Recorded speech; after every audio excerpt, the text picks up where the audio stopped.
Anong pinaka-weird na nagawa niya sa public? Sa bakit? Sa public? Sa public. Public ako.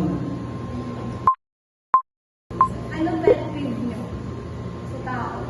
Yung pwede ko, tulad lang yung kay Leia. Okay, what is your New Year's resolution? At saka gusto ko din yung ako totoo ko gusto ko may ambag talaga sa groupies alam mo yung mga pabigat? So, hi guys! Welcome to our vlog. Magiging starting with us. Last Q&A kami with Sachi, Jaya, and Mia.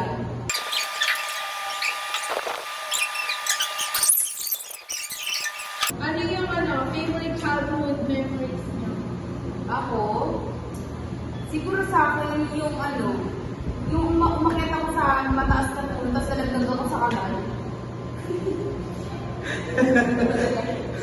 Adi ako yung born ng kanal. Oo, pinalo mo ako ng lolo ko Dalan ko sa labas, ang Times Garden. Anong pinaka-weird na nagawa niya sa public? Sa bakit? Sa public? Sa public. Public ako. Siguro ako yung parang hindi ako nahihiya. Parang hindi ako nahihiya kung pag tumatawa ako, like kung ano yung ginagawa ko pag kasama ko yung mga kaibigan ko. Yun. Like go with the flow lang. Bakit? Kasi pag masaya ka, hindi mo na naiisip na nasa public ka pala. Yes. Kayo guys, ano sa inyo? Siguro sa akin yung tumawa ng sobrang lakas. Like, parang siguro nagiging petty na lang ako pag tumatawa ng sobrang lakas. Kapag may napagiging pagkamatandaan. Ay, isa yun. Isa din yun. Nakakahiya. Sobra. Ikaw, sa akin. Maliit, kung natawa mo na lang sa public. Anong pet peeve niyo sa tao? Siguro yung Pet peeve. hindi makapag-away. Okay. Okay na. Yun na yun. Siguro ako yung kahit alam na nila yung tawag nito, yung mga insecurities ng isang tao, tapos parang ginagawa pa rin nila yung joke. Like, kahit ipasok na nila as a joke, pero nakaka-offend ba? Kasi nga, lalo na kung alam nila na pag sabihin sila ng isang tao na yun talaga yung inaiinisan niya sa katawan niya, parang ayaw niya sa katawan Hindi niya. alam 10 seconds. Kaya, Yung pwede ko, tulad lang yung kay Leia, kapag na-insecure ang tao, tapos pinapahiya sa marami. Kasi naman talaga, Che, nakakahiya naman talaga yun. Like, yun? lalo na ako pag alam mo, kunyari, tayo, sinabi ko sa iyo na ito yung insecurities mo, tapos gagawin mo pa rin siya joke para lang matuwa yung mga kasama mo. Like, nakakatawa naman pero nakaka-offend siya sa tao na yun. Parang, sasabihin mo lang sa know your place, yan. Dapat alam mo din yung mga boundaries sa Yes, exactly. Akin naman, pag kumakain,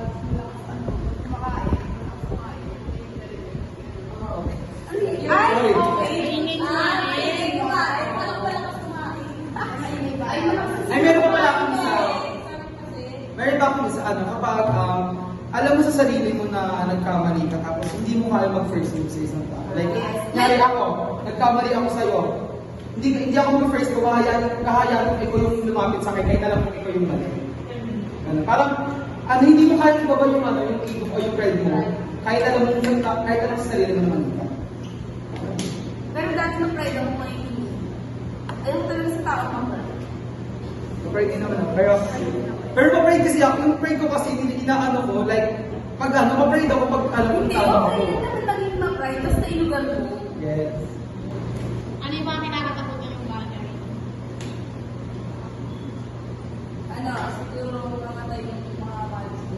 Yes, yun din siguro yung mamatay yung hindi naman sa alam kasi alam naman natin na naabot tayo sa puntong gano'n. Pero yung mamatay sila or mawala agad sila sa mundo ng maaga na hindi nila nasasaksihan yung mga pinagdaan, yung mga achievements na narating mo sa pamamagitan ng hirap. Diba?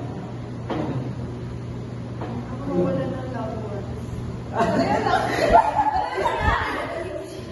Ano? Wala na loved ones. Okay. Siguro ako, yung alam mo yung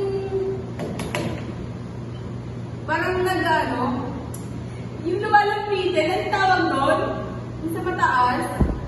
Ay, hindi, yung nakasasay. Yung parang, halimbawa, basta, hindi mo namin yung tawag doon. Basta yun. Ayoko talaga sa ganun. Dito talaga mamamatay ako pag ganun. Nabully na ba kayo? Siyempre. Oo. Kailan yung last? And Ayun. then, actually, good, may lingaw mang bully ka. Kasi, siya pala yung bully. Kasi, nagka-Chinese order kami, tapos may effort, sabi niya, sasali daw siya.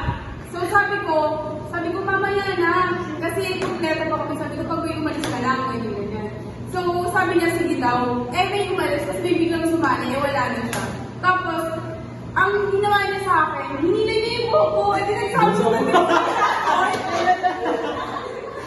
na yung blackboard may tawag doon. School sa school?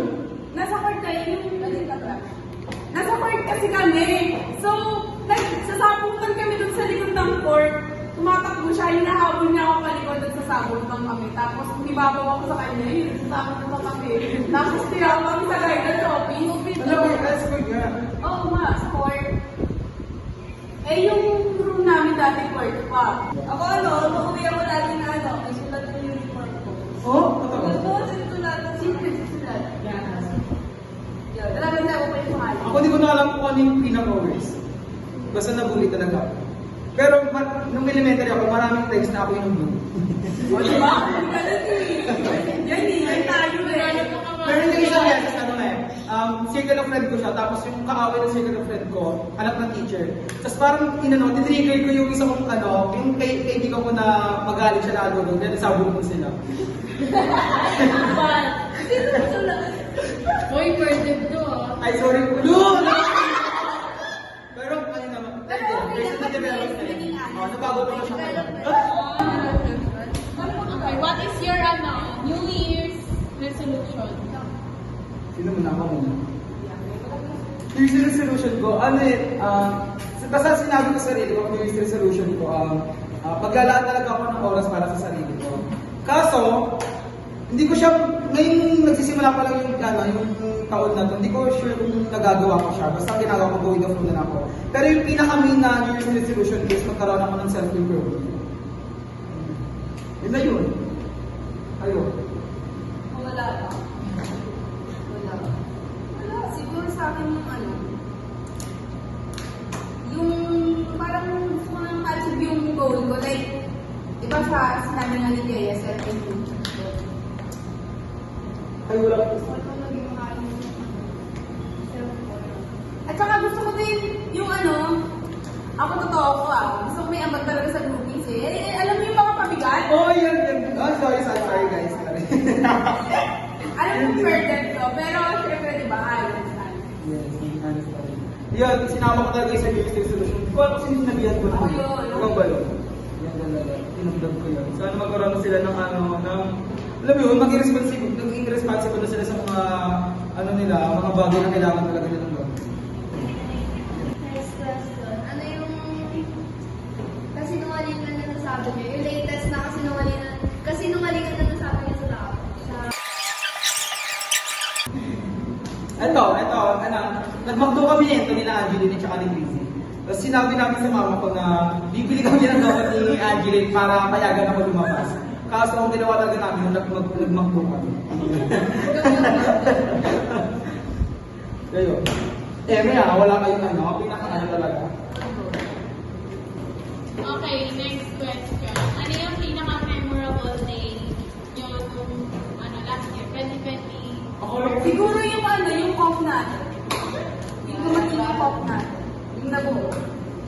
Basta ang hindi ko talaga siya makakalimutan, hindi yung Parang kahit parang simple lang siya pero masaya. Yung nung araw na dumalo kami kila Angeline yung sketch. Yun. Yun para sa akin. Yun. Ayun. Dahil ko pagkasama ko yung pop. Oo. Dalas kasi kami yung pop. Get relate. Ako din.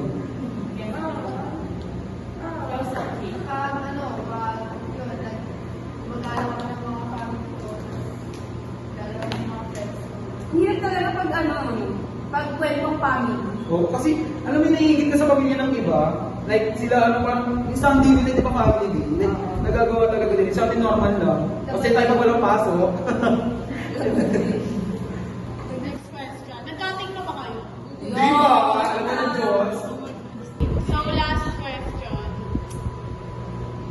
Ano yung aral na, ina-apply niyo sa buhay niyo ngayon? Siguro, yung 23. Ay, ganun. At saka maging makontento sa ano kayo. Ako naman po, compare sa isa. Ako? Ano? Siguro yun, maging masaya ka lang kung ano yung kuha mo. So, hi guys! Ito na yung nalabasan ng Get Ready With Us namin pang Q&A. At dito na nagtatapos ang Aming video!